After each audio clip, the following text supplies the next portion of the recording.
नमस्कार दोस्तों, घड़ी ने बजा दिए 4। आज है इतवार। हो सकता है 2 या 3 मिनट हम लेट हो रहे हों, लेकिन आपकी मोहब्बतें ऐसी हैं जो हमें बांधे रखती हैं। आप देख रहे हैं हम हैं गोरखपुर के हर एपिसोड में हमारी कोशिश रहती है कि आपको कुछ हम बेहतर दिखाएं, कुछ बेहतर बताएं और गोरखपुर के विविध रंगों से रूबरू कराएं। उसी श्रृंखला में आज गोरखपुर का एक वैज्ञानिक रंग आपको देखने को मिलेगा। अक्सर आपने गोरखपुर का नाम सुना होगा तो कुछ लोक गीत सुने होंगे, जिसमें एक गीत बहुत सुंदर प्रचलित गीत है, काला नमक वाला धनवा हो लइह सजनवानु हो आहो ही धाने धनवा बरसिह त सुघर ललनवानु हो। एक ऐसा सोहर जो गोरखपुर की पूर्वांचल की तराई बेल्ट की डाइवर्सिटी को समेकित करता है। आखिर ऐसा क्या है काला नमक चावल में? क्या है बासमती, क्या है सरजीबावन, क्या है चावल खाना और क्या क्या है भ्रांतियाँ, उन सब के बारे में जानेंगे। लेकिन उससे पहले आज हमारे जो 2 मेहमान हैं, जो हमारे 2 खास शख्सियत हैं, उनसे हम आपका परिचय कराना चाहेंगे। तो इस क्रम में मैं सबसे पहले परिचय कराना चाहूँगी, यहाँ नारी सत्ता के रिप्रेजेंटेटिव के तौर पर हमारे साथ गोरखपुर दीनदयाल उपाध्याय विश्वविद्यालय गोरखपुर विश्वविद्यालय के गृह विज्ञान विभाग की विभागाध्यक्ष डॉक्टर दिव्या रानी सिंह मैम उपस्थित हैं। तो सबसे पहले मैम आपका बहुत बहुत स्वागत है, हमारे दर्शकों के समक्ष आपका अभिनंदन है। और इसी के साथ हमारे बीच उपस्थिति है, जब भी पूर्वांचल या पूरे देश में चावल से संबंधित, धान के क्षेत्र से संबंधित वैज्ञानिकों का नाम आता है तो एक जरूरी नाम सबके जहन में तैर जाता है, वो है डॉक्टर बैजनाथ सिंह जी। हमारे बीच डॉक्टर बैजनाथ सिंह जी उपस्थित हैं। अगर हम इनकी बात करें तो अभी गोरखपुर में राइस डेवलपमेंट सेंटर इन्होंने डेवलप किया है, centre for development in Gorakhpur.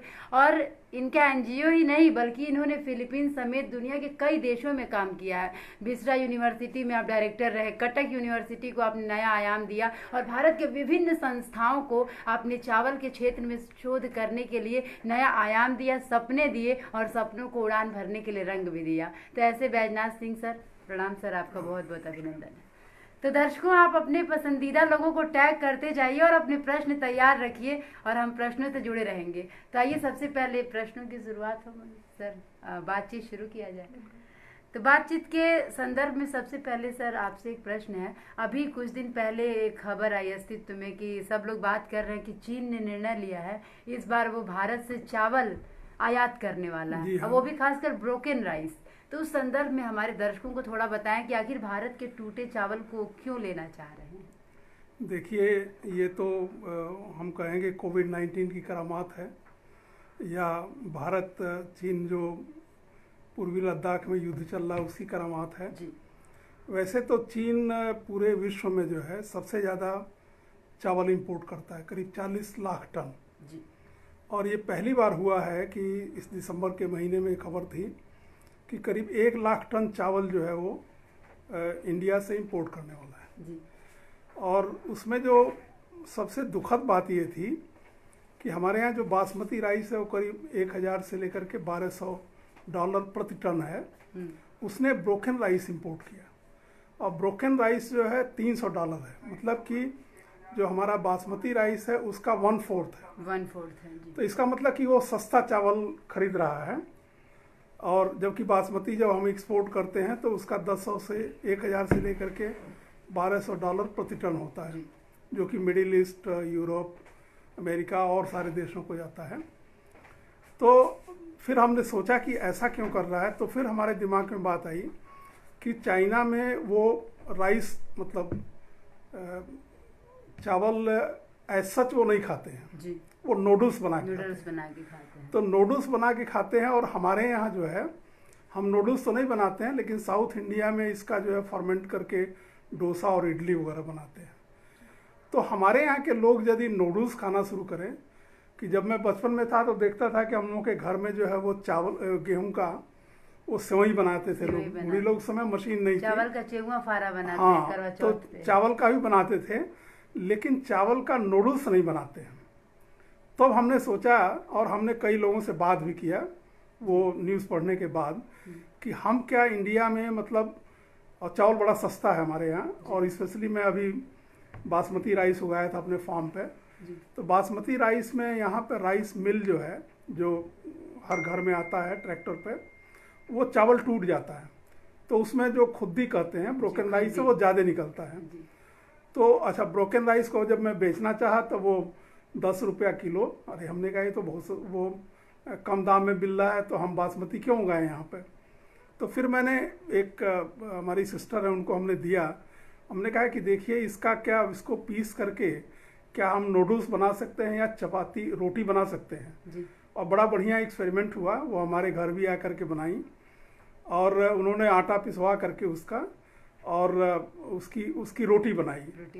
और हमारी मिसेज ने भी बनाया, तो मिसेज ने जो है प्लास्टिक वो पॉलीथीन के ऊपर रख करके जैसे मक्के की रोटी बनाते हैं उस तरीके से बनाया और बहुत ही बढ़िया खाने में था। सबसे बड़ी खास बात ये थी कि जो बासमती का हमने रोटी बनवाया वो खाने में बहुत ही अच्छा था। मतलब जो उन्होंने कहा कि जो हम पहले बनाते थे और दूसरे चावल का, उससे ये बढ़िया था। जी। तब हमारे दिमाग में आई कि मैडम भी आ रही, वैसे मैडम से मैं मिला हूँ, डॉक्टर NK सिंह साहब का एक लेक्चर था तो उसमें मैं आया था। और हम आपको ढूंढ भी रहे थे कि रुद्रपुर के लिए जो है वो वहाँ पे हमने बाढ़ग्रस्त क्षेत्रों के लिए काम किया है। और हमारी धान की वैरायटी वहीं पर पहली बार 15 दिन डूबी थी, उसके ऊपर नाव चलती थी। मैं खुद गया वहाँ पे, जंगल अकटाह गाँव है, संभास सबोन जो है वो 15 दिन तक सरवाइव की। इस साल 25 दिन पानी में डूबा था, वो नहीं सरवाइव की। तो हमने ईरी को लिखा फिर कि ऐसा है कि अब आप ऐसी वैरायटी डेवलप करिए जो कम से कम, इस साल पूरा धान उनका ख़त्म हो गया क्योंकि 25 दिन तक वो वैरायटी नहीं सरवाइव। पहले भी हम काम करते थे इधर आमी नदी के किनारे वाले गांव में, तो 25 दिन जब डूब जाता है तब नहीं सरवाइव कर पाते। लेकिन 15 दिन तक का तो हमने देखा है सर्वाइवल पॉसिबल। हाँ, मैं खुद गया था वहाँ पे नाव पे चढ़ करके और नीचे पौधा दिखाई दे रहा था और वो सरवाइव किया। तो अब हम कोशिश कर रहे हैं, ईरी को हमने लिखा था फिलीपींस में जी, कि इसमें मतलब कि एक सबोन जीन है जो कि इन्होंने इनकॉर्पोरेट किया है जी। और हमने कहा कि इसमें कुछ और क्यूटियल्स मिले हैं जी। उसको यदि इनकॉर्पोरेट किया जाए तो हम 25 दिन तक सबमर्जेंट टॉलरेंस कर सकते हैं। तो ये मतलब वो भेजेंगे हमको अप्रैल मई में उसका बीज जो है, फिर हम टेस्ट करेंगे, मल्टीप्लाई करेंगे। तो हमारे साथ बहुत सारे दर्शक भी जुड़ रहे हैं। हाँ, नहीं बहुत अच्छा है कि इन लोग का अभिनंदन भी करना हम चाहते हैं कि चावल के नूडल्स बनाए जाएं जी और चावल की चपाती बनाई जाए। यदि फर्मेंट कर सकते हैं डोसा इडली की तरह तो बहुत ही अच्छा है, और नहीं है तब तो हमने अपने घर में बना करके देखा है कि इसकी चपाती जो है बहुत अच्छी बनती है। ये फूलती तो नहीं है क्योंकि उसमें ग्लूटेन होता है तो गेहूं में, और ग्लूटेन जो है वो कार्बन डाइऑक्साइड रिलीज करता है जब उसको फुलाते हैं। इसमें ग्लूटेन नहीं होता है। तो ग्लूटेन नहीं है तो इसकी एज सच जो है जैसे मक्के की रोटी होती है, नहीं आ पाती है। हाँ, नहीं सॉफ्टनेस तो हमने देखा है, सॉफ्टनेस नहीं, वो उसमें कोई दिक्कत नहीं, लेकिन ये फूलेगा नहीं है। थोड़ा ये रहता है कि जब आप खा रहे हैं तो आप उसको थोड़ा गरम ही, हाँ गरम ही खा, मतलब तुरंत ही आप हाँ, ठंडा करने पे वो थोड़ा सा कड़ा हो जाता है। बहुत अच्छी बनती है पूरी तो खाए पूरी बनती है सिंघाड़े के साथ में तीनी के तो चावल का आटे एक तो ये है, दूसरा हम दो और अभी जो खबर आई थी आंध्र प्रदेश में भी एक बीमारी आंध्र प्रदेश में अभी इलूरू में जो वेस्ट गोदावरी डिस्ट्रिक्ट में है, वहाँ भी दिसंबर के ही महीने में 5 तारीख से लेकर के 13 तारीख में करीब 600 लोग बीमार हो गए थे जी। और 600 लोग जो बीमार हुए थे पता नहीं चल रहा था क्योंकि उनको मतलब कि डिजीनेस था, वोमिटिंग था, फीवर था, एक तो वो मेंटल मतलब कॉन्शियसनेस मतलब नर्वस ब्रेकडाउन की हाँ कई सारी चीजें थी। तो इंडिया की बहुत सारी टीम जा करके वहाँ पे मतलब इन्वेस्टिगेट की क्योंकि ये नई बीमारी थी जी। तो उसमें उन लोगों ने पाया कि उनके ब्लड सैंपल्स में जो है जी। ये पेस्टिसाइड रेजिड्यू था वो, और उसमें जो है इंडोसल्फान और डीडीटी हाँ अभी पिछले हिंदू में निकला था एक पूरा पेज, हाँ हैवी मेटल मिला था, मरकरी जो मिला था उसमें। तो ये जो सबसे बड़ी चिंता की बात है कि जो अभी इंडस्ट्रियल जो पोल्यूशन हो रहा है, अभी देखिए आमी नदी का पूरा पानी जो है मछलियां मर जाती हैं। तो यहाँ जो इंडस्ट्री आप लगाए हैं तो इन पानी को शोधन करके आप यदि रिलीज करें तो ठीक है, नहीं तो ऐसे ही ऐसा रिलीज कर देते हैं। तो इससे जो मछली है या जो क्रॉप ग्रो हो रही है या आदमी जो पानी पी रहा है, चुनौती हो जा रही है किसान का। ये पूरी नदी यहाँ से लेकर के और कौड़ीराम तक जो है इसका पानी पीने लायक नहीं रह गया है। तो हमारा ये कहना है कि ये जो पेस्टिसाइड रेजिड्यू है और जो हैवी मेटल भी इंडस्ट्रियल वाटर जब हम या सीवेज वाटर हम यूज करते हैं तो वो जब उसमें जब हम चावल ग्रो करते हैं, ये वियतनाम में और चाइना में तो पहले से ही प्रॉब्लम है, बांग्लादेश में प्रॉब्लम है, हमारे वेस्ट बंगाल में प्रॉब्लम है, आर्सेनिक उसमें ज़्यादा होता है। आर्सेनिक लेकिन ये लेड है, मरकरी है, निकल है, ये जो इंडस्ट्रियल वाटर निकलता है उससे होता है, उससे होता है। तो वो भी उनके ब्लड में पाया गया। तो इसका मतलब कि जो पोल्यूशन हो रहा है, एक तो वहाँ का जो टमाटर था और बैगन था उसमें भी पेस्टिसाइड लेड की वजह से गर्भपात हो जाता है हाँ, स्त्रियों का। तो हमारा ये कहना है कि हम लोग जो ऑर्गेनिक चावल है जी या ऑर्गेनिक फूड है उसकी तरफ बढ़ें, जी क्योंकि यदि हम पेस्टिसाइड नहीं प्रयोग करेंगे, हम खुद ही उस पर रिसर्च कर रहे हैं, तो उसमें हम नीम का तेल और क्या नाम है पोंगेमिया, उसका तेल मिला करके हम स्प्रे करते हैं जी और ऐसी वैरायटी सेलेक्ट करते हैं जिसमें कोई बीमारी या कीड़ा नहीं लगे। तो काला नमक का भी हम ऑर्गेनिक राइस करते काला हैं। नमक पे तो आगे बात होगी, बहुत हाँ, सारे प्रश्न तो भी हमारा आने ये वाले है हैं। कि हम लोग मतलब कि फ्यूचर में जो शहर के लोग हैं वो कम से कम जो ऑर्गेनिक फूड है उसकी तरफ बढ़ें जी सर। और उसमें किसी किसान को वो टैग कर लें, वो ऑर्गेनिक प्रोड्यूस करके, और उनसे वो खरीद करके उसको भी एक प्रोत्साहन मिलेगा।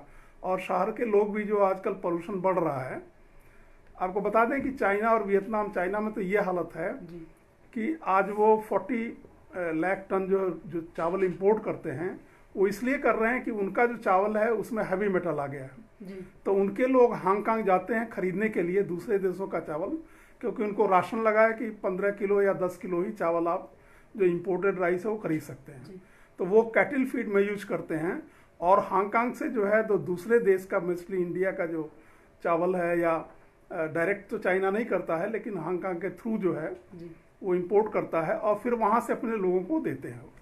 जी और तीसरी जो सबसे अच्छी खबर जो है कि हमारा जो बासमती का एक्सपोर्ट है वो बढ़ रहा है, बढ़ और रहा इस है, साल हाँ। हम करीब 5 सालों से हम नंबर 1 चल रहे हैं। नहीं, हम 2013 से हैं करीब, 7 से। हाँ, मतलब 10 मिलियन टन, 100 लाख टन से हम ज़्यादा राइस इंपोर्ट करते हैं, जिसमें बासमती करीब 40 से लेकर के 50 लाख टन है, और 5 या 6 लाख टन जो है हम नॉन बासमती एक्सपोर्ट करते हैं। और अकेले एक वैरायटी है पूसा 1121, जिसको कि हम लाए हैं, ये हमने किताब लिखी है। जी इसका चावल देखिए, ये 17 से 22 मिलीमीटर तक लंबा होता है। इसको हमने अपने मैं फ़ोटो खुद जा कर के लिया था करनाल से। तो ये वर्ल्ड की बेस्ट बासमती वैरायटी है या बेस्ट राइस है, और ये आजकल मतलब कि इस अकेली वैरायटी से हम करीब 20,000 करोड़ हर साल हम मतलब कि हमारा जो राइस एक्सपोर्ट करते हैं उससे हमको मिलता है। जी। तो अब एक वैरायटी का इतना कंट्रीब्यूशन है इसका जो है। कुछ प्रश्न भी आ रहे हैं, उन प्रश्नों पर भी हम जाएंगे। दर्शकों के लिए जानना बहुत सुखद होगा, आज हमारे बीच जो 2 उपस्थिति है, ये दोनों ही उपस्थिति दुनिया के वरद वैज्ञानिकों में गिनी जाती है, जहां डॉक्टर दिव्या मैम को 2017 में मलेशिया ने सम्मानित किया था इनके कार्यों के लिए। 17 में ना, हाँ 17 में। वहीं पे सर ने फिलीपींस जैसे देशों से लगातार काम कर रहे हैं। और सबसे अच्छी बात है कि जब बासमती की बात आ रही है कि आज दुनिया में बासमती एक ऐसा चावल है जो पकाने के बाद जिसकी लंबाई बढ़ जाती है। इसके पहले जैस्मिन वैरायटी को यह श्रेय प्राप्त था, तो सर की ही कृपा रही कि भारत के इस बासमती को यह श्रेय मिल सका कि वो जैस्मिन जो है, जैस्मिन वैरायटी उसको पीछे कर रहा है। दिव्या रानी मैम से भी बहुत सारे प्रश्न आ रहे हैं, बहुत सारे हमारे दर्शक जुड़े हैं, प्रश्नों पे हम एक एक करके आएंगे। मैम, नॉर्मल हमारे लाइफ में जब भी चावल की बात आती है, लोग को लगता है कि अगर हम चावल खाएंगे तो मोटे हो जाएंगे। ये प्रश्न तो है ही, लेकिन हम चाहेंगे कि आपके जो वार्तालाप की शुरुआत है सर की बात से जुड़ी हुई हो, जहाँ नूडल्स की बात हुई, तो आप थोड़ा सा बताएं कि कैसे कैसे हम ट्रेडिशनल मेथड्स जो हैं उनको यूज कर सकते हैं, और इसके साथ चावल के बारे में भी थोड़ा बताएं, डाइट के बारे में। जी, धन्यवाद आकृति जी। सर ने बहुत अच्छी प्रजातियों के बारे में बात की और बताया कि कैसे न्यूट्रिशनली वो कितनी एफिशिएंट है, स्पेशली जो हमारी भारतीय जितने भी तरह के चावल हैं। अगर हम पोषण के दृष्टि से जाएं और आहार और पोषण विज्ञान की तरफ जाएं, तो हमारी पूरी प्लेट, जो हमारी इंडियन थाली जिसको हम लोग कहते हैं, या भारतीय प्लेट, उसमें आप देखिए कि वो अलग भागों में विभाजित है, जिसमें carbohydrate, protein, vitamin, mineral, roughage और पानी। तो कार्बोहाइड्रेट, जैसा आप थाली में क्या करते हैं, चावल, दाल, रोटी, सब्जी, यही हमारी हमारी थाली है। भारतीय थाली। तो चावल का जो पोर्शन आप देखिए कि 50 से 60 या 70% जो होता है मतलब कार्बोहाइड्रेट का, वही ज़्यादा पोर्शन होता है। उसके बाद प्रोटीन का नंबर आता है, जो कि हम लोग आहार की दृष्टि से भी वो सही है कि उसके बाद 15 से 20% प्रोटीन होता है और बाकी हमारा विटामिन, मिनरल और पानी, रफेज इनकी जगह होती है। तो कार्बोहाइड्रेट के सोर्सेज हमारे मेनली सीरियल्स हैं, जिसमें हमारा ज़्यादातर हम लोग भारत में चावल और रोटी, गेहूं को ही इस्तेमाल करते हैं और उसके अलग अलग तरीके से इस्तेमाल करते हैं। कोई कहीं जैसे साउथ में आप देखिए जैसे इडली और डोसे की बात हुई, इधर भात की बात होती है, कई बार उधर आपके उबले हुए जिसको हम लोग कहते हैं पश्चिम बंगाल में हम लोग कहते हैं कि भुजिया चावल की बात होती है। तो अलग अलग तरीके से पार बॉइल्ड या पानी निकाल करके, माड़ निकाल करके चावल बनाने की भी वो है। और जिधर हम लोग रहते हैं गोरखपुर के एरिया में, तो यहाँ पर हम सीधे खेत से हमारे घर में धान कुटा के जो चावल आता है that is unprocessed, we don't process it. तो इट हैज, आप देखते होंगे कि उसके ऊपर एक ब्राउनिश, एक हल्का भूरापन लिए हुए वो चावल होता है। वो एक्चुअली वो गंदगी नहीं होती है, वो उसमें एक एसेंशियल ऑयल होता है जो थायमिन रिच होता है, विटामिन B12, ब्राउन ऑयल बोलते हैं। और वो हमारे मतलब शरीर के लिए और हमारे हेल्थ के लिए भी बहुत अच्छी चीज होती है। धुलते हैं। लेकिन हाँ, वही हमारी जो कुकिंग हैबिट है, जब हम किचन तक ले जाते हैं तो हम उसको रगड़ रगड़ के धो करके उस ब्राउन चीज को, मतलब वो जो ब्राउन ऑयल है उसको खत्म कर देते हैं और उसको एकदम सफेद चमकीला मोती जैसा बनाते हैं और हमें लगता है कि हमारा चावल एकदम साफ तरीके से धुल गया। तो पहले तो मैं दर्शकों से ये कहना चाहूंगी कि अगर इस तरह से है तो आप उसको अगर नहीं खरीद रहे हैं, सीधे आपके घर से आ रहा है, खेत से आ रहा है, धान कूटा हुआ है, तो उसको बहुत हल्का सा ही एक दो बार हो करके और कोशिश करें कि उसको बहुत ज़्यादा रगड़े नहीं, मले नहीं, ताकि उसकी पौष्टिकता जो है बनी रहे। तो ये जो हमारी नॉर्मल कुकिंग हैबिट है। दूसरा जो साउथ इंडियन, जैसा सर ने बताया कि हम जो टूट जाते हैं तो हम उसको उपमा है, अगर हम उसको कई सारे और बाकी आटों के साथ मिला करके भी देखें और उसके अंदर आप थोड़ा सा जो हरी पत्तेदार सब्जियां हैं या साग है, इसको भी हम फोर्टिफाई कर दें, जिससे हमारे कुछ विटामिन कंटेंट बढ़ जाएंगे, तो हम उसकी भी रोटी बना करके बहुत अच्छे तरीके से न्यूट्रिशनली वो रिच हो जाती है, जिसको हम फोर्टिफिकेशन का नाम देते हैं। तो उसमें हम और ऐड ऑन कर सकते हैं, मतलब कार्बोहाइड्रेट के साथ हमने और भी चीज़ों मिला दी, जिससे वो जो आपका चावल है वो बहुत ज़्यादा रिच हो गया। जैसे फ्राइड राइस की बात करते हैं, जो चाइना या जो ये थाईलैंड की डिश है, फ्राइड राइस में सॉस वगैरह मिला देते हैं वो, पर अगर हम अपना इंडियन फ्राइड राइस वो, तो हम उसको बहुत ज़्यादा तहरी या खिचड़ी जो परवाने वाला है, तो आप वो खिचड़ी क्या है, खिचड़ी में थोड़ा उड़द डाल के, मेनली इट इज़ चावल ओनली, और आप उसमें बहुत सारे सब्जी मिला देती हैं, तो एक वो संपूर्ण आहार आपको एक प्लेट में मिल जाता है और आप उस तरह से उस चावल को फोर्टिफाई कर देते हैं। तो इस तरीके से अगर हम अपने जो हमारा जीवन शैली में अपने आप को आकलन करें, क्योंकि जो आपकी RDA है, जिसको हम लोग रोज का अंग्रेजी में कहते हैं रिकमेंडेड डाइटरी अलायंस, एक सीडेंटरी फीमेल की 2300 कैलोरी से लेकर 2400 किलो कैलोरी होती है, और एक आदमी की यानी मेल की it's around 28 to 29 depending on the type of work the person is doing. तो इस अगर हम इसको ले तो हम वो पूरी कैलोरी को अगर अलग अलग उसमें, तो हम कार्बोहाइड्रेट से कितना लेना चाहते हैं, क्योंकि हमको फिर प्रोटीन भी लेना हो रही है, तो आप सारी कैलोरी कार्बोहाइड्रेट से भी ले सकती हैं, पर बाकी आपके जो भी पौष्टिक तत्व हैं उसमें न के बराबर। इसीलिए वो 2400 को हमको बांटना होता है कि 50 से 60% कार्बोहाइड्रेट, 20% प्रोटीन और बाकी हमारे विटामिन, मिनरल और बाकी चीज़ें, तो इस तरह से हमको लेनी चाहिए।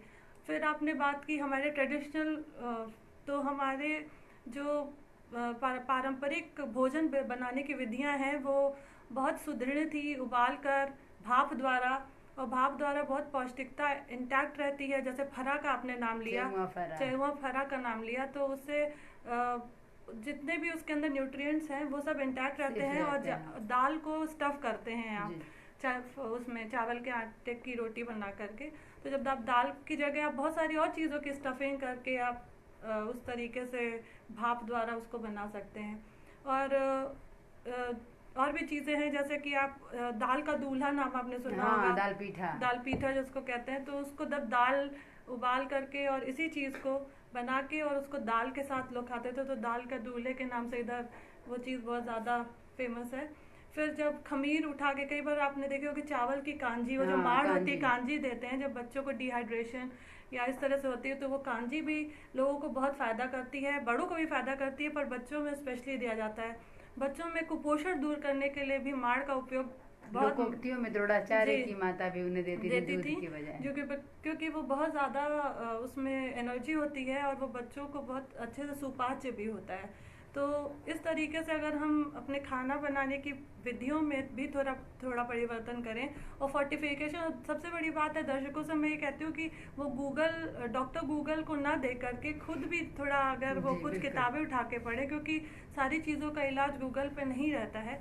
अगर वो खुद बेसिक न्यूट्रिशन या बेसिक आहार एवं पोषण को पढ़ेंगे तो उनको ज़्यादा समझ में आएगा, और अपने शरीर को पहले समझें कि वो उनका पाचन तंत्र, उनकी रिक्वायरमेंट क्या है, उनको क्या खाना चाहिए और कितना खाना वो चाहिए। चावल को डरते भी हैं कि इनसे पेट निकल जाएगा, इस पे इन्हें जरूर बताएं, क्योंकि हमारे दर्शक बहुत परेशान रहते हैं। देखिए, नहीं। कोई भी स्टार्च खाएंगे, कोई भी फैट अपनी शरीर की आवश्यकता से अधिक खाएंगे, और अगर उसको निकालेंगे, मतलब अगर आप एक्सरसाइज नहीं Burnout नहीं करेंगे तो होगा। वो एडिपोज टिश्यू में जाकर इकट्ठा होगा। एडिपोज टिश्यू आपके एब्डोमेन में, आपके कूल्हे पर, आपके साइड्स में, यहाँ पर ज़्यादा सक्रिय होती है, और सारा का सारा जाकर वहाँ पर इकट्ठा होता है।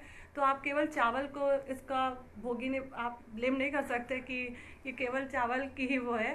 ये जितने भी अभी आपके अभी तो कोरोना के उसमें जो है बाहर लोग नहीं निकल रहे थे, तो हमारा ही खुद 4-5 किलो वजन बढ़ गया जो है, जी, क्योंकि जब बाहर आप नहीं निकलते हैं तो एक्सरसाइज नहीं हो पाती, तो घर में ही रह करके योगासन करिए, जिससे कि आपका कम से कम जो एनर्जी है वो बर्न करे। रिलीज हो, बिल्कुल। हाँ, और फिर वो फैट नहीं होगा। जी, जी।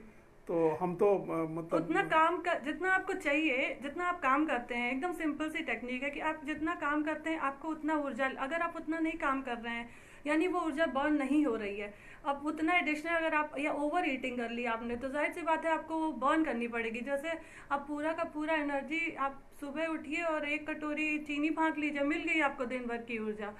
पर लोग क्या करते हैं, समोसे खा लिए, फिर और खा लिया, तो लोगों को पता नहीं चलता है कि वो खाते जा रहे हैं और वो बर्न आउट नहीं हो रहा है। तो it is give and take, मतलब जैसे ही आप लीजिए, आप उसको पसीने से निकालिए भी, आपको पसीना निकालना ही निकालना है, बर्न आउट करना है। एक और चीज़ जो अभी हो रही है, क्योंकि अभी इधर क्या है कि पहले जब मैं देखता था हम लोग अपने गांव में जो है, जो राइस मिल नहीं होता था, अभी जो ट्रैक्टर माउंटेड हो गया है, तो इसको हम लोग अरवा चावल, मतलब कि वाइट मिल राइस हो गया है, तो इसमें जो ब्रान है वो निकल जाता है और वो ब्रान बेच देते हैं। तो अच्छा, वो ज़्यादा से ज़्यादा ब्रान निकालने की कोशिश करते हैं, जिससे कि उनको ज़्यादा पैसा मिले। पहले क्या होता था कि हम लोगों के घरों में जो है, उस समय तो मशीन नहीं थी, और वो उसको भिगोते थे रात भर जो है, उससे दूसरे दिन गर्म पानी से गर्म करके, और फिर वो जैसे भुजिया राइस करते थे, सुखाते थे, और फिर वो, तो उसमें क्या है कि हमारा जो ब्राउन है, जो आउटर लेयर है, वो रहता था। तो उसका जो न्यूट्रिटिव क्वालिटी था, अभी भी जो ईस्टर्न रीजन है, right from Assam to West Bengal, Orissa, यहाँ पे अभी भी लोग, बिहार में भी जो है, वो भुजिया चावल खाते हैं, पारबॉइल्ड राइस, जो कि लोकल बनाते हैं। लेकिन इधर जब ये शिफ्ट हो गया है कि हम लोग अरवा खाने लगे हैं, तो ये न्यूट्रिशनली थोड़ा सा अब पुअर होने लगा है। अभी क्या हुआ है कि जो बासमती है, लंबा दाना होता है उसका, तो उसको क्या करते हैं कि स्टीम पारबॉइल करते हैं, वो दोनों तरफ से जो स्टीम लाते हैं, और 3-4 घंटे में वो पारबॉइल हो जाता है। फिर उसको सुखा करके, और उसकी, तो अभी जो देखेंगे शादियों में जो है, वो जो बासमती चावल है थोड़ा हल्का सा भूरा होता है, तो उसका मतलब कि जो ब्राउन, वो पारबॉइल्ड राइस है, तो उसकी क्वालिटी जो है थोड़ी सी बेटर है, जो कि हम गांव में जो अभी ट्रैक्टर माउंटेड जो ये आ रहे हैं, तो हमें ये कोशिश करनी चाहिए कि हम लो कास्ट जो पारबॉयल, मतलब स्टीम पारबॉयल मशीन है। जब मैं अफ्रीका में था, नाइजीरिया में, तो वहाँ देखता था कि हमारे एक मित्र थे, उन्होंने घर पे ही जो है एक लगा रखा था, और स्टीम करके वो 3-4 घंटे में उसकी पारबॉयलिंग करते थे, और बड़ा अच्छा होता था। तो उस तरफ मतलब ध्यान देने की बात है कि हमारे जो चावल की क्वालिटी है, पारबॉइल्ड राइस है, स्पेशली जो ब्राउन है, देखने में तो थोड़ा उतना सफ़ेद नहीं लगेगा चावल, थोड़ा मटमैला रंग का होगा, लेकिन उसकी न्यूट्रिटिव क्वालिटी जो है बेटर होगी। असीम राव जी प्रश्न भी पूछ रहे हैं कि भुजिया चावल बहुत पौष्टिक और सुपाच्य होता था, अब दिखाई नहीं पड़ता। हाँ सेल्हा चावल क्या उसका सब्स्टिट्यूट हो सकता हाँ, है? नहीं सेला मतलब कि व्हाइट मिल राइस हो गया, वो सब्स्टिट्यूट नहीं है। जी तो हमें स्टीम पार बॉइलिंग की तरफ जो है बढ़ना चाहिए जी। और स्टीम पार बॉइल्ड राइस खाना चाहिए। बहुत सारे प्रश्न भी आ रहे हैं सर, लेकिन उससे पहले हमारे जो भी दर्शक जुड़े हैं सबका अभिनंदन करना चाहेंगे। इस बीच हमारे बीच लगातार जुड़े हैं कनक हरि अग्रवाल जी, अमित सिंह पटेल जी, अंजना श्रीवास्तव जी, प्रियंका त्रिपाठी जी, नित्यानंद शर्मा जी, करण सोनार जी, अजय तिवारी जी ने 3 प्रश्न किए हैं, SK जायसवाल जी, सलीम मजहर जी और सैयद असीम जी। सर जब भी पूर्वांचल की बात आती है एक बहुत महत्वपूर्ण प्रश्न, जैसा कि अगर हम भारत का इतिहास देखें तो उस मुगलों ने काला नमक चावल को राजभोग कहा, वहीं पे सिद्धार्थ नगर आपका सेंटर हुआ करता था और यहीं से चावल निर्यात होता था, ढाका तक ये चावल जाता था। तो सबसे पहले हमारे दर्शकों को बताएं कि आखिर काला नमक चावल में ऐसी क्या विशेषता है जो ये पूर्वांचल को परिभाषित कर रहा है और इसके क्या क्या गुण हैं? देखिए सबसे बड़ी चीज़ तो ये कि काला नमक मतलब, हालांकि उसका जो चावल है वो काला नहीं होता है, उसका जो हस्क है वही काला होता है। काला होता है। तो उसमें एक तो न्यूट्रिटिव है कि आप जब उसको खाते हैं तो इसमें आयरन और जिंक की मात्रा ज़्यादा होती है और इसके अलावा इसमें मतलब कि थोड़ी खुशबू भी है, एरोमा, मतलब कि एरोमेटिक राइस है ये। तो जब आप उसको पकाते हैं किचन में तो हमने देखा है कि इतनी बढ़िया खुशबू आती है, तो आपको पूरा एरिया वातावरण जो है वो महक जाता है।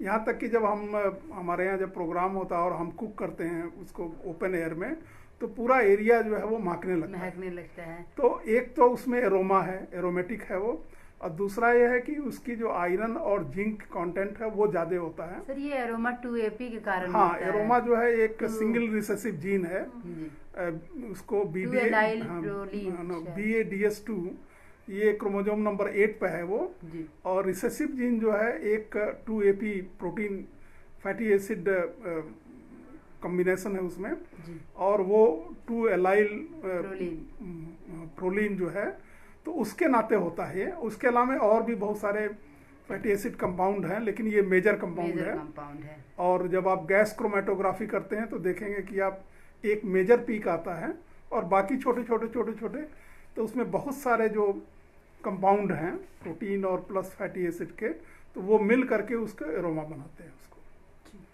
और ये जो हमारी जो हायर एलिवेशन है, जहाँ की अक्टूबर के महीने में टेम्परेचर थोड़ा मतलब ठंडक पड़नी शुरू हो जाती है, उसमें जो है इसका जो वोलाटाइल फैटी एसिड और प्रोटीन का कॉम्बिनेशन है वो ज़्यादा बनता है धूप में। और जब इसको आप साउथ इंडिया में ले जाएंगे या गर्म क्षेत्र में ले जाएंगे तो वहाँ पे वो उड़ जाता है, वोलाटाइल हो जाता है। तो इसीलिए हम कहते हैं कि पूरा तराई में, मतलब चाहे बिहार से लेकर के और देहरादून और से लेकर के Punjab, Haryana, up to even Iran तक चला जाता है। और ये जो पूरी बेल्ट है मतलब बिलो हिमालयास जो है, तो इसमें जो ये एरोमेटिक राइस हैं, इसमें जैसे आप देखेंगे पश्चिमी उत्तर प्रदेश में एक हंसराज वैरायटी होती थी। हाँ, वहाँ पे क्या ना टाइप 3 वैरायटी होती थी, बासमती वैरायटी होती थी। तो ये सारी जितनी वैरायटीज का इवोल्यूशन हुआ वो इसी तराई बेल्ट में हुआ। और ये जो कूलर टेम्परेचर था इसके नाते थोड़ा सा और सहयोग मिला। और काला नमक में क्या है कि इसकी उपज क्षमता जो है बहुत ज़्यादा नहीं है। तो अभी हम लोग डॉक्टर AK सिंह जो IRI में प्लांट ब्रीडिंग के हेड हैं, उनके कोलैबोरेशन में हैं, हम लोग बौनी जो है काला नमक की किस्में विकसित कर रहे हैं। डॉक्टर RC चौधरी भी यहाँ पे काम कर रहे हैं PRDF में, और हम लोग उसको इवेल्युएट भी कर रहे हैं और अभी हमने किसानों को दिया है। तो हमारे पास अब बौने काला नमक की प्रजातियाँ हैं जिनकी उपज क्षमता करीब 40 से लेकर के 45 क्विंटल प्रति हेक्टेयर है। सर किसानों को उसको लेने के लिए कहाँ संपर्क नहीं, देखिए हम उसका बीज दे रहे हैं, हम पिछले 4-5 सालों से, और हम थोड़ा बहुत मात्रा में उनको दे करके टेस्ट करते रहते हैं। अभी ये जो हमारे पास जो वैरायटी अभी रिलीज नहीं हुई है, लेकिन हम अभी करीब 25-30 क्विंटल बीज उसका पैदा किए अपने फार्म पे, और जैसे ही वैरायटी रिलीज हो जाएगी तैसे हम उसको किसानों के लिए उसको डिस्ट्रीब्यूट करना शुरू करेंगे। और भी प्रश्न आ रहे हैं हमारे बीच, लेकिन उससे पहले हम डॉक्टर दिव्या रानी मैम के पास चलेंगे। मैम, बहुत सारी स्त्रियां हैं किचन में कुकिंग करती हैं और आपकी बहुत सारी छात्राएं भी हैं, आप इस क्षेत्र में लगातार अध्यापन कर रही हैं, तो एक जो ट्रेडिशनल मेथड है और जो साइंटिफिक मेथड है दोनों ही आप देख रही हैं। तो जो लोग किचन में कुकिंग कर रहे हैं वो चावल जब बनाते हैं तो वैरायटीज़ के सिलेक्शन में भी क्या कुछ बातों का ध्यान रखना होता है? नहीं, देखिए स्टेपल डाइट तो हमारी बासमती है।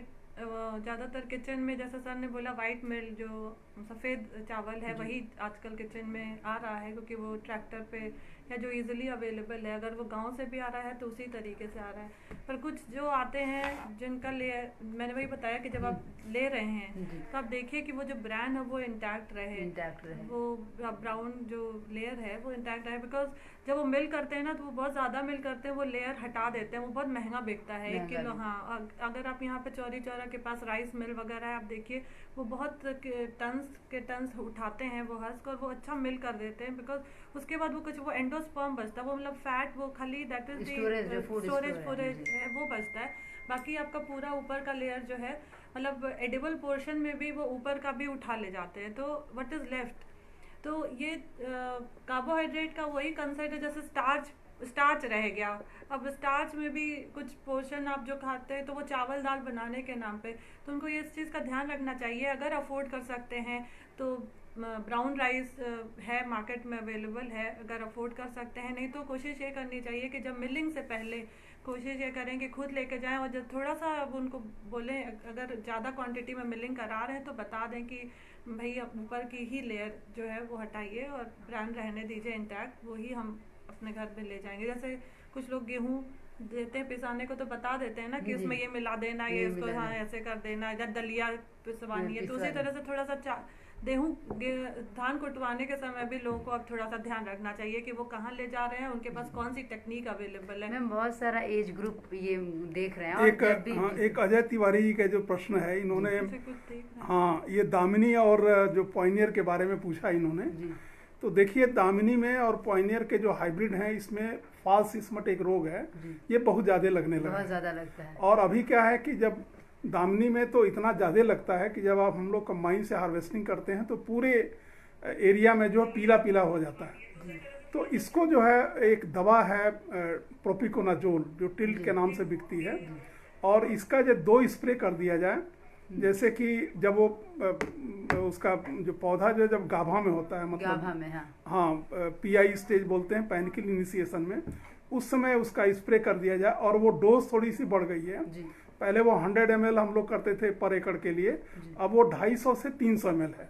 मैं अपने खुद फार्म पे करता हूँ, और उसके फिर 15 दिन बाद, और जब वो गाभा में, क्योंकि जैसे ही वो फ्लावरिंग होता है उसी समय उसके स्पोर जो है, पहले तो वो प्राइमरी इन्फेक्शन जमीन से होता है, लेकिन उसके बाद वो उड़ करके दूसरे खेतों से भी आता है। तो यदि आप प्रोपिकोनाजोल टिल्ट से स्प्रे कर देंगे तो वो बीमारी कम हो जाएगी। नहीं तो इतनी ज़्यादा बीमारी है, और विशेषकर जो हाइब्रिड हैं उसमें ज़्यादा लगता है, और ये जो दामिनी वैरायटी है इसमें ज़्यादा है। तो एक तो इन वैरायटीज़ को नहीं लगा। मैंने देखा है कि जो स्वर्णा वैरायटी है MTU 7029, वो थोड़ी लेट है और उसमें बिल्कुल ही नहीं लगता है, बहुत कम लगता है। और जो हम जो संबा सबोन जो हम प्रमोट कर रहे हैं इसमें भी कम लगता है। लेकिन क्या है कि इतना ज़्यादा उसका इनाकुलम स्पोर जो है बर्स्ट करता है इन्वायरमेंट में, कि आप देखेंगे उसमें पूरा का पूरा हवा में जो है वो तैरता रहता है, और जैसे ही फ्लावर ओपन करता है वैसे ही उसमें वो गिर जाता है, और फिर वो फास्ट स्मट, मतलब गोला गोला पीला सा डेवलप कर जाता है। तो एक तो जिन वैरायटीज़ में ये बीमारी ज़्यादा लग रही है उसको कम करें। हाइब्रिड में भी हमने देखा है कि एक पूसा RS10 है जो IRI से डेवलप है, हालांकि वो दूसरे नामों से बिकता है, उसमें कम लगता है और वो जल्दी हो जाता है। एक हमने अभी एक कंपनी का हाइब्रिड है रैलिस का, उसको भी देखा था, उसमें बहुत कम लगता है। ये तो सीजनल है सर, कि धान के किस सीजन में ग्रो हो रहा है, और ये जो फंगस के लिए फेवरेबल सीजन अगर वो अक्टूबर के महीने में ही ज्यादा लगता है। यदि आप नवंबर में फ्लावरिंग होगी, जैसे स्वर्णा थोड़ा लेट होता है, तो उस समय वो जैसे काला नमक है उसमें कम होगा, हालांकि काला नमक में भी मिला है, लेकिन ये रोग जो है बहुत ज्यादा लगने लगा है।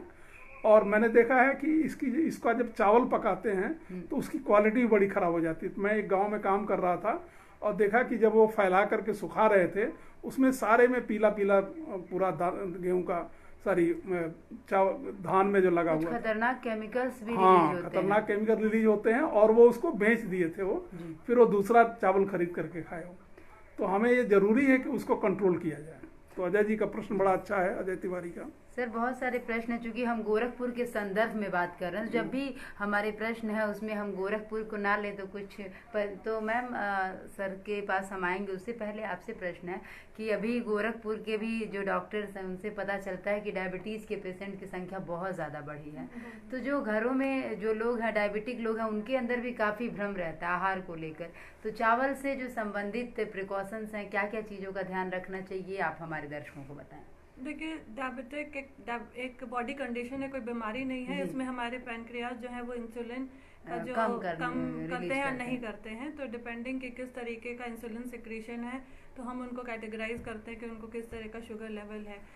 जो हमारे मधुमेह के रोगी हैं उनको इस बात का ध्यान देना चाहिए कि जितना लो ग्लाइसेमिक इंडेक्स, जिसको हम लोग GI कहते हैं, GI 0 to 100 दिया जाता है फूड को। जो जितना लो होता है उतना ही अच्छा होता है डायबिटिक पेशेंट के लिए। मतलब वो होता है कि हमारा कोई भी खाना हमारे ब्लड शुगर लेवल को कितना जल्दी बढ़ाता है। तो वही श्रेणी दी जाती है और इसको 3 कैटेगरीज में बांधा जाता है, लो, मीडियम और हाई।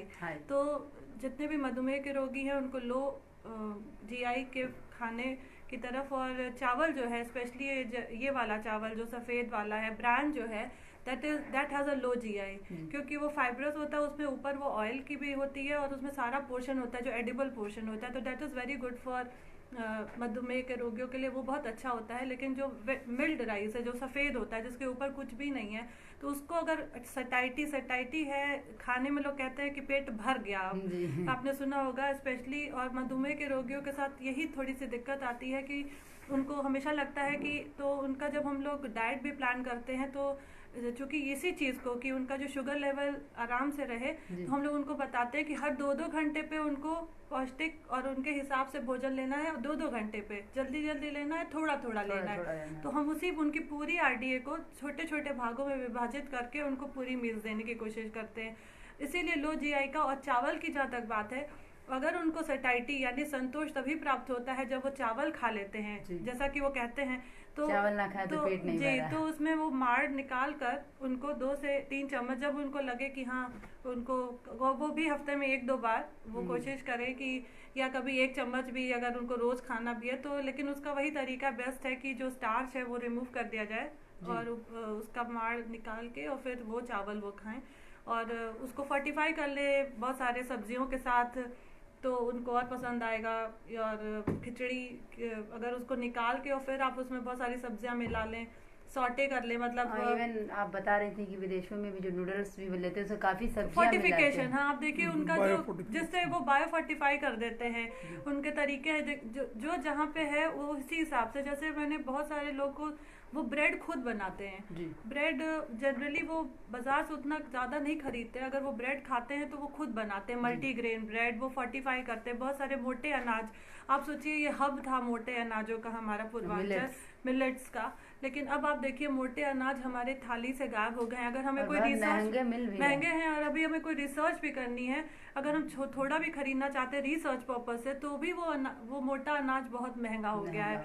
तो इसलिए ये जो चीज़ हम पहले, चाहे वो आपका सांवा हो चाहे ये कोदो हो, ये सब सारा आराम से मिलता था। तो ये सब मोटे अनाजों का भी GI जो है वो बहुत लो होता है और वो भी मधुमेह के रोगियों को रिकमेंड किया जाता है। तो चावल के मामले में यही है कि एक तो मेथड ऑफ कुकिंग का ध्यान रखें और दूसरा मधुमेह के रोगियों को GI के बारे में यानी ग्लाइसेमिक इंडेक्स के बारे में जानना चाहिए। और जो लो GI के फूड है तो सफ़ेद चावल में तो बिल्कुल नहीं है, अगर वो नॉर्मल खाएं, उसका हाई बहुत ज़्यादा हाई होता है, तो वो ब्रांड वाला खा लें। और अगर बहुत ज़्यादा मन करता है तो उसका जो माड़ है, स्टार्च है, वो निकाल करके वो भी कभी। वैसे आपको ये भी बताना चाहेंगे हम कि जो संभा मसूरी वैरायटी है और जो आपका काला नमक है, इसका जो है लो GI है और ये डायबिटिक के मरीज भी लोग खा सकते हैं। हाँ, विशेषकर जो संभा मसूरी पर जो रिसर्च हुआ है, इसमें कई तरह के वेरिएंट हैं। जैसे उन्नत संभा मसूरी है, उसमें उन्होंने बैक्टीरियल ब्लाइट का जीन डाला है, और संभा सब 1 है जो कि सबमर्जेंस का जीन डाला हुआ है। तो जो संभा मसूरी वाली वैरायटी हैं जी। इनका जीआई जो है 50 से कम है, 49 है। और ये मतलब कि और काला नमक का भी जीआई जो है वो 49-50 के करीब है, जो कि डायबिटिक के लोग भी खा सकते हैं। लेकिन खा सकते हैं, लेकिन दर्शकों को सूचित हो कि एक लिमिट मात्रा में, कहीं पेट भर के खाएंगे तो फिर नहीं दैनिक देखिए, जागरण को ऐसा है blame कि भी वो करेंगे। चावल खाने से नहीं होता है। आप यदि एक्सरसाइज नहीं करेंगे, मैं तो मतलब कि पिछले करीब 26 साल से डायबिटिक हूँ, लेकिन दवा खाते हैं और वो कंट्रोल रहता है। जी। और उसमें तो एक ही दवा है, वो क्या नाम है, ग्लिमेप्राइड जो है, जी। और उसकी कॉम्बिनेशन है 1000 मिलीग्राम, 500 मिलीग्राम, उसको आप देख लीजिए और उसे कंट्रोल रहता है। सर बहुत सारे और प्रश्न भी आ रहे हैं, जैसे कि हम पूर्वांचल के संदर्भ में बात कर रहे हैं तो यहाँ बहुत सारी वैरायटी हैं। जैसे आपने संभा का नाम लिया, बासमती का लिया, काला नमक का लिया, एक वैरायटी का नाम आता है जो पूर्वांचल में लो इनकम ग्रुप के लोग सरजू 52 का यूज करते हैं। और अक्सर थोड़ा सा सरजू 52 के बारे में हमारे दर्शकों को बताएं। सरजू 52 देखिए, ये फैजाबाद जो नरेंद्र देव एग्रीकल्चर यूनिवर्सिटी है, यहाँ पे डॉक्टर DM मौर्य थे, उनके नेतृत्व में निकाली गई थी। और ये बहुत अच्छी वैरायटी है, मतलब ये ड्राउट टॉलरेंट भी है और थोड़ा चावल इसका मोटा होता है। जी। तो अभी भी मतलब कि यदि कोई सब वैरायटी फेल कर जाती है सूखे में, तो ये वैरायटी अच्छी यील्ड दे जाती और है। सस्ती भी मिलती, 10 से 15 रुपए हाँ, किलो मतलब में। ये सस्ता भी, इसके चूंकि मोटा होने के नाते इसका चावल जो है करीब 15 से 20 रुपया किलो है, जबकि संभा करीब 25 से 30 रुपया है।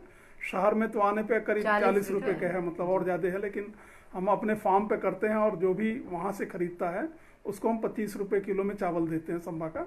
और शादियों में भी लोग 3-3, 4-4 क्विंटल, 10 क्विंटल तक ले जाते हैं वहाँ से। तो जिनको पता है कि हमारे यहाँ से संभा का, वो पहले फ़ोन कर देते हैं, हम चावल कुटवा करके दे देते हैं, वो ले जाते हैं। अभी पिछले हफ्ते ही एक औरत, उनके यहाँ शादी है, वो 4 क्विंटल चावल ले गई। अरे वाह। तो ऐसा है कि डॉक्टर साहब मैं पूछना चाहूंगी, हाँ, जो इसकी मिलिंग है, हाँ, तो इसमें आप कुछ बताते होंगे कि मिलिंग कैसे? हाँ, ऐसा है कि जब वो ट्रैक्टर माउंटेड जो आता है, तो उसको हम कहते हैं कि भाई तुम वो ज़्यादा ब्रांड निकालने की कोशिश करता है। तो वो जो मशीन का जो एडजस्टमेंट है, उसको हम कहते हैं नहीं देखो, हम अपने खाने के लिए कर रहे हैं और इसको ज़्यादा सफ़ेद नहीं करो। तो वो उससे, हाँ, तो जब हम उसको कम, मतलब एक बार तो हॉलिंग होती है, उसकी भूसी निकाल देते हैं, और दूसरे बाद वो पॉलिश करता है। तो पॉलिश करने में वो ज़्यादा, वो तो चाहता है कि हम ब्रांड निकाल करके बेचें अपना, लेकिन हम जब उसको कह देते हैं कि नहीं, तुम उसको भूरा रहने दो और कम पॉलिश करो, तो वो कम पॉलिश करता है, उसको हम अपने खाने के लिए इस बात का वही मैं जिक्र कर रही थी कि हाँ, इसका विशेष ध्यान यही जो जब हाँ, आप करवाएं, इधर के जितने भी लोग हैं जो खुद चावल को धान कुटवाते हैं, उसका ये ध्यान गाँव में रखना लोग बहुत कुटवाते ही जरूरी है। कुटवाते हैं। तो इसका ध्यान रखना गांव सर। क्या मतलब, हाँ, अब तो वही कॉमन हो गया। आप फोन अब कर सब दीजिए, जगह वो हाँ, आपके घर पे आ जाएगा, आपके सामने कूटेगा, ब्रांड वो ले जाएगा और आपको चावल दे जाएगा। बहुत सारे लोग हैं जो कृषक वर्ग से जुड़े हुए हैं और उनके लिए बहुत सुखद है और बहुत ज़रूरी जानकारी है कि अगर आप चावल की कुटाई करवा रहे हैं तो कोशिश करिए कि ऊपर का जो ब्राउन लेयर है उसे आप बचाएं, और इससे एक पौष्टिक आहार मिलेगा आपको। मकर संक्रांति आ भी रहा और एक तरह से चावल का ही फेस्ट है। हम खिचड़ी खाते हैं, चावल का धोंधा खाते हैं, चावल के लड्डू खाते हैं। तो सर मकर संक्रांति भी आ रहा है और बहुत सारी रेसिपीज भी मैम बनती हैं। एक्चुअली तो पहले क्या होता था ना कि जो अगहनी धान ज्यादा होता था, अगहनी अर्ली, तो आसाम में इसको मतलब बिहू बिहू मनाते हैं कि जो चावल हार्वेस्ट हो जाता है और थोड़ा सा मतलब कि उसके बाद वो जो नया चावल है जी, और क्योंकि आसाम की तरफ जो है वो अगहनी धान ज्यादा होता है, तो वो स्पेशली फेस्टिवल, बिहू फेस्टिवल मनाते हैं, डांस करते हैं। हमारा एक सेंटर था वहाँ पे, हाँ, और बड़ा अच्छा लगता था कि सब लोग जो है वो चावल पैदा हुआ है और चावल खाने की खुशी में जो है डांस करते हैं वो। हाँ, तो हम लोग भी मकर संक्रांति में चावल की खिचड़ी बना करके खाते हैं। गोरखनाथ बाबा खिचड़ी चढ़ाते भी हैं। तो बड़ा सर अच्छा है। मैम बहुत सारी रेसिपीज भी खिचड़ी बनाते हैं लोग, तो थोड़ा सा हमारे दर्शकों को बताएं कि इस बार वो क्या डिफरेंट कर सकते हैं अपनी कुकिंग में। खिचड़ी में जैसे उड़द की दाल थोड़ा डाल के, और ये खिचड़ी बनाने का जो जनरली किचन्स में है सब लोग करते हैं, पर आप खिचड़ी को बहुत सारे रूप दे सकते हैं। जैसे कुछ लोग गीली खिचड़ी बनाते हैं और कुछ सूखी बनाते हैं, तो आप उसको एक बिरयानी, जो वेजिटेबल बिरयानी है, जैसे आपने पहले उसको चावल और उड़द के साथ मिलके और एक प्रेशर लगा दीजिए, और फिर उसके बाद जैसे खिचड़ी तो वो बन गई, और आप उसमें ऑयल मत डालिए और बहुत सारे वेजिटेबल्स को आप थोड़ा हल्का भून लीजिए कम तेल में, देसी घी में, और जितने भी सीजनल हैं इस बात का विशेष ध्यान रखें, जो सीजन में सीजनल फल हाँ, हो, बिल्कुल। उनको आप लीजिए। और फिर उसके बाद जो आपने ये खिचड़ी बना ली है जी। आप उससे उसको फ्राई कर लीजिए, भून लीजिए अच्छे से और उसको खाइए। दूसरा एक जो रेसिपी है उसमें जब खिचड़ी बन जाए तो खिचड़ी की बॉल्स बना लीजिए आप, जी, बॉल्स। छोटे छोटे, और उसको आप थोड़ा सा तेल डाल के और थोड़ा सा गरम मसाला चटपट या उसको आप हल्का हल्का बस वो जो पैन है उसमें आप ऐसे ऐसे ऐसे, ऐसे उसको हिलाइए बॉल पैन मूव को, वो करता बॉल रहे। मूव करेगी और वो सिकती रहेगी, चारों लड्डू तरफ से का सिक शेप जाएगी। आएगा, हाँ। और उसके बाद आप हरी चटनी, आंवले की चटनी या जो भी पुदीने की चटनी, उसको सजा दीजिए, उसमें चटनी डालिए और ऊपर से एक एक प्याज के टुकड़े के साथ आप उसको खाइए, तो वो भी आप, या इमली की चटनी के बिल्कुल साथ लग रहा है बन रहा है सामने। तो आप उसको बहुत रिलिश कर सकते हैं। इसके अलावा आप ये खिचड़ी को जब आप इसका पूरा मिक्सचर जो तैयार है आप उसको चाहिए तो रोल, रोटी में या जिसमें भी आप उसको रोल उसमें वो कर लीजिए, थोड़ा सेक लीजिए और उसको रोल कर लीजिए और फिर उसको सेक लीजिए, या आप माइक्रोवेव करना चाहें माइक्रोवेव करना चाहें, जैसे एग रोल्स होते हैं रोल, तो आप खिचड़ी रोल भी बना करके अरे खा वाह, सकते हैं। दूसरा, अगर खिचड़ी बच जाती है, जनरली घरों में ये खिचड़ी बहुत बच जरूरी जाती है, हाँ। तो दूसरे दिन आप उसको किसी भी आटे में अच्छे से गूंथ लीजिए, थोड़ा आटा लीजिए और उस खिचड़ी को अच्छे से गूंथ लीजिए और उसका पूरी पराठा या कुछ भी खा के देखिए आप किसी भी चटनी के साथ, आपको शायद बार बार वो बनाने का मन करेगा। अरे वाह। तो और आप उसको स्टफ भी कर सकते हैं, नहीं तो आप उसी में गूंथ लीजिए, तो दैट इज द बेस्ट। वो बहुत क्रिस्पी और बहुत अच्छी, जैसा सर बता भी रहे थे कि वो जो टूटे हुए चावल का क्या करें, लेकिन ये जो खिचड़ी बची उसका टेस्ट ही डिफरेंट है। जब आप बना के खाइए तो आपको समझ में आएगा। आप उसमें थोड़ा सा लहसुन, धनिया, जो बाकी चीज़ें, प्याज, ये सब डाल लीजिए और उसका पूड़ी पराठा या रोटी बना के भी खाइए, तो दही के साथ खाइए, बहुत अच्छी लगी। देखिए ऐसा है कि मैं अफ्रीका में था, तो मैं माली एक देश है वहाँ गया था जी। तो वहाँ पे क्या है कि वो लोग बड़ा सा मतलब टम्बलर होता है, उसमें सब कुछ मिला देते हैं, सब्जी वगैरह, दाल, थोड़ा सा मूंग भी मिला देंगे, उड़द भी, और सब लोग उसमें से निकाल के खा रहे थे। तो मतलब एक चावल एक ऐसा माध्यम है जिसमें कि आप सब चीज मिक्स कर सकते हैं, चाहे वो वेजिटेरियन है चाहे नॉन वेज। अब देखिए बिरयानी इतना कॉमन है हैदराबाद में कि आप बिरयानी, मतलब उनके बहुत सारी डिशेज हैं, वेजिटेरियन, नॉन वेजिटेरियन, लेकिन एक राइस एक ऐसा है जिसमें कि आप सब चीज मिक्स करके और एक फुल मतलब कि मील बना सकते हैं। जबकि और किसी के साथ, मक्के के साथ या रागी के साथ या गेहूं के साथ ऐसा नहीं है। ऐसा नहीं है। हाँ, चावल एक ऐसा है जो सब में मिल जाता है जी। और आप जो है मतलब वेज या नॉन वेज कोई भी बना करके उसमें सब मिला करके भी पका सकते हैं। इसी कारण हमारे जो लोक पर्व होते थे उसमें सभी देवताओं का आह्वान चावल से ही करते थे, अक्षत बना के। अमित भाई का प्रश्न आया और इस प्रश्न का उत्तर ऑलरेडी सर और मैम ने दे दिया है कि संभा जो चावल है वो फेवरेबल है डायबिटिक लोगों के लिए। इसके अलावा भुजिया भी, काला नमक भी, और लोग भुजिया भी करके खाते हैं। तो अब इसके साथ चूंकि हम अपने सत्र के अंतिम पड़ाव पर चल रहे हैं, तो सर आपसे भी एक प्रश्न है कि आप centre of research and development Gorakhpur के माध्यम से लोगों को लगातार संदेश दे रहे हैं, तो जो लोग चावल में रिसर्च करना चाहते हैं उनके लिए आपके पास क्या क्या अपॉर्चुनिटीज हैं, प्लीज। देखिए अभी तो मैं एक नए क्षेत्र में रिसर्च कर रहा हूँ पिछले 8-10 सालों से, जिसको कि हम एरोबिक राइस बोलते हैं। एरोबिक राइस का मतलब यह है कि धान को गेहूं की तरह लगाया जाए, मतलब उसमें हम लेवा नहीं लगाते हैं जी। और धान को गेहूं की तरह सीधी बुआई करते हैं, और इसमें हमारी 50% पानी की बचत होती है, क्योंकि जब हम लेवा लगाते हैं तो उसमें करीब 40% जो है 45% पानी लगता है और 15% जो हमारा नर्सरी उगाने में लगता है। तो इस पे हम रिसर्च कर रहे हैं और जो इरी फिलीपींस है उसके साथ भी हम कोलैबोरेट कर रहे हैं, क्योंकि अभी तक जो राइस की वैरायटी डेवलप हुई थी वो ट्रांसप्लांटेड कंडीशन के लिए हुई थी। तो अब हम जो उसके लिए जब डेवलप कर रहे हैं तो वो वैरायटी डीप रूटेड होनी चाहिए। तो हमारा ये मतलब जब मैं झारखंड में था तो 2009-10 में जो है वहाँ करीब 16 लाख हेक्टेयर में धान उगाया जाता है और वो घट करके 9 लाख और 7 लाख हेक्टेयर हो गया। किसानों ने रोपाई नहीं किया क्योंकि जुलाई के महीने में वर्षा नहीं हुई। तभी से हम इस पर अनुसंधान कर रहे हैं और अब इस तकनीक पे आए हैं। अभी हमारे पास नाबार्ड का प्रोजेक्ट था, 100 एकड़ में हमने सरदार नगर ब्लॉक के किसानों को दिखाया भी कि हम धान की उपज जो है उतनी ही ले सकते हैं जो कि रोपाई वाले में, और 1 एकड़ में करीब 4,000 रुपये की बचत होती है, शुद्ध पानी भी बचत, बचेगा। और पानी बचत होती। पानी बहुत है, क्योंकि भविष्य में जब वर्षा नहीं होगी तब हम चावल कैसे उत्पादन करेंगे। तो इस पर हम शोध कार्य कर रहे हैं और हमें काफ़ी सफलता मिली है। लेकिन इसमें हाइब्रिड राइस से हम करीब 25 से लेकर 30 क्विंटल तक प्रति एकड़ पैदा किए हैं, और संभा सबोन से भी हम 25 क्विंटल तक पैदा किए हैं। लेकिन हम और वेराइटीज ढूंढ रहे हैं, और हम फिलीपींस के सहयोग से कर रहे हैं जो कि डीप रूटेड हो और उसकी पैदावार जो है करीब 30 क्विंटल प्रति एकड़ तक की हो। तो ये अनुसंधान हम कर रहे हैं। तो दोस्तों, आप में जो भी चावल से संबंधित रिसर्च करना चाहता है या आपके परिचित करना चाहते हैं तो सर की संस्था मोहद्दीपुर के पास ही है सर। नहीं, वैसे तो हमारा फार्म जो है वो सोनबरसा के पास है, रामपुर 15 मील से 3 किलोमीटर है हाईवे से जो है। और हमारे यहाँ BRD PG कॉलेज देवरिया से जो है। और जब से मैं किया वहाँ पे डॉक्टर SN सिंह हैं, उनके विद्यार्थी एसोसिएट प्रोफेसर प्लांट ब्रीडिंग में हैं। तो उनके विद्यार्थी हमारे यहाँ धान में भी और गेहूं में भी करीब 8-10 विद्यार्थी वहाँ पर आकर के वहाँ रहते हैं वहाँ पे और अनुसंधान करते हैं। तो हम वो फैसिलिटी वहाँ प्रोवाइड करते हैं और उनको एक फेलोशिप भी देते हैं करीब 5,000 रुपये महीने रिसर्च के लिए, 6 महीने के लिए।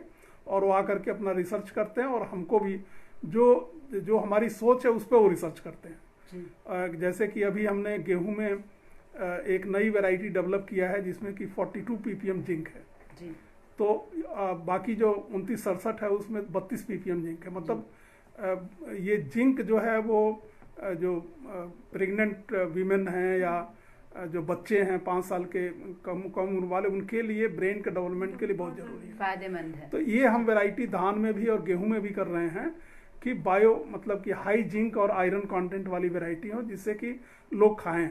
अभी हमने इस साल करीब 100 क्विंटल बीज जो है किसानों में बांटा है और ये कहा है कि भाई इसको आप बेचिए नहीं बाजार में, इसको आप खुद खाइए और अपने नाते रिश्तेदार को भी दीजिए, जिससे कि हमारी जो जिंक की कमी है मतलब वो पूरी हो सके। और तो हम वहाँ पे मेनली धान और गेहूं पर रिसर्च करते हैं और हमारा अंतर्राष्ट्रीय कोलाबोरेशन ईरी फिलीपीन से और सीमिट मैक्सिको से है, तो उनका हम मटेरियल ले आते हैं और फिर हम रिसर्च करते हैं। सर मैम, चूंकि हम लोग अपने बातचीत के अंतिम पड़ाव पे हैं, एक प्रश्न आता है। अभी लगन का एक सीज़न बीता है, बहुत सी लड़कियों की नई शादी होती है। इस सेशन के दौरान मेरे पास पर्सनल क्वेश्चंस आए थे कि वो घर में रहती, वर्कआउट ज़्यादा नहीं करती हैं, बट चावल तो खाना ही खाना है, तो इसके लिए उनको कुछ सुझाव दें। देखिए, आखिरी पड़ाव पर है, मैं आपको ये भी बता दूं कि अगर महिलाओं का कंट्रीब्यूशन नहीं हो तो शायद ही चावल की पैदावार, धान की पैदावार नहीं होगी। 72 से 75% जो धान की रोपाई है वो महिलाओं द्वारा की जाती है। जी बिल्कुल, 100% का वही करते हैं। और नहीं, कुछ अभी मेल पार्टिसिपेशन आया है पर ज्यादातर महिलाएं पैडी कल्टीवेशन, रोपाई का काम कल्टीवेशन वो महिलाओं का वो रहा है, लेकिन फिर भी अभी वुमेन को फार्मर बनने में समय लगेगा।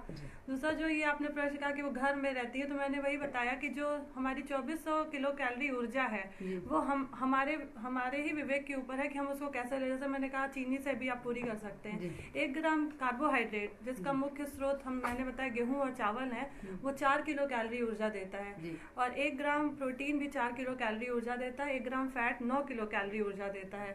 अब आप ये मोटा है और बाकी जो आपके विटामिन और मिनरल्स जो आपको लेने हैं, और एक व्यक्ति को किसी भी व्यक्ति को, स्वस्थ व्यक्ति को 600 मिलीग्राम रोज कैल्शियम खाना होता है। अगर वो अपनी ऊर्जा की रिक्वायरमेंट जितनी है उतनी ऊर्जा ले रही हैं और अगर एक्स्ट्रा ले रही हैं तो वर्कआउट या योगा से उसको खत्म कर ले रही हैं तो अच्छी बात है। और जहाँ भी अगर वो कम ले ना ज्यादा ले, और ज्यादा ले तो उसको वर्कआउट से पूरा। और एक्सरसाइज बहुत जरूरी है अच्छे मन के लिए, अच्छे तन के लिए, अच्छे जीवन के लिए। तो आप खाना खाते रहिए और उसके साथ एक्सरसाइज और योगा ना हो तो ये आपके आहार और पोषण। एक और प्रश्न आ रहा है कि चूड़ा, जिसे हम बोले चिवड़ा, तो ये पूछ रहे हैं कि डायबिटिक लोगों को चावल के मुकाबले कम नुकसानदेह है चिवड़ा। हाँ, चूड़ा में आयरन कंटेंट अच्छा होता है। पोहा बनाकर हम लोग रिकमेंड करते हैं। पोहा में बहुत सारी सब्जियों को और भी चीज़ों को हम लोग मिला करके खिलाते हैं। तो poha is rich an iron source, जिसको गुजरात में भी बहुत खाया जाता है और इधर भी अब पोहे का चूड़ा, तो खैर चूड़ा दही का कॉम्बिनेशन यहाँ पर बहुत कॉमन भी है।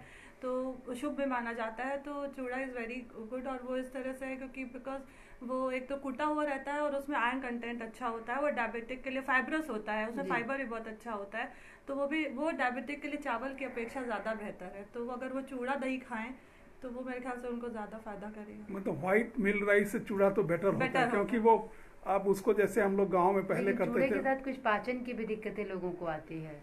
नहीं, ज्यादा नहीं खाइए, ज़्यादा चूड़ा दही खाइए तो चूड़ा दही ठीक खाइए है, तो दही complete- का complete कॉम्बिनेशन है, भोजन तो वो होता है। कंप्लीट फूड है आपका। जी। तो मैम हम लोगों ने आज सर और मैम के साथ दर्शकों ने बहुत कुछ जाना। तो अंतिम में चलते चलते दर्शकों को मकर संक्रांति की शुभकामनाएं हम देते चले आप दोनों के माध्यम से, और आप दोनों का आशीष धन्यवाद आज आने के लिए। तो बहुत धन्यवाद सर, आपका भी धन्यवाद मैम, दैनिक जागरण परिवार की तरफ से आप सभी का धन्यवाद। फिर मुलाकात होगी अगले एपिसोड में, जुड़े रहिए, हम हैं गोरखपुर के साथ। Thank you.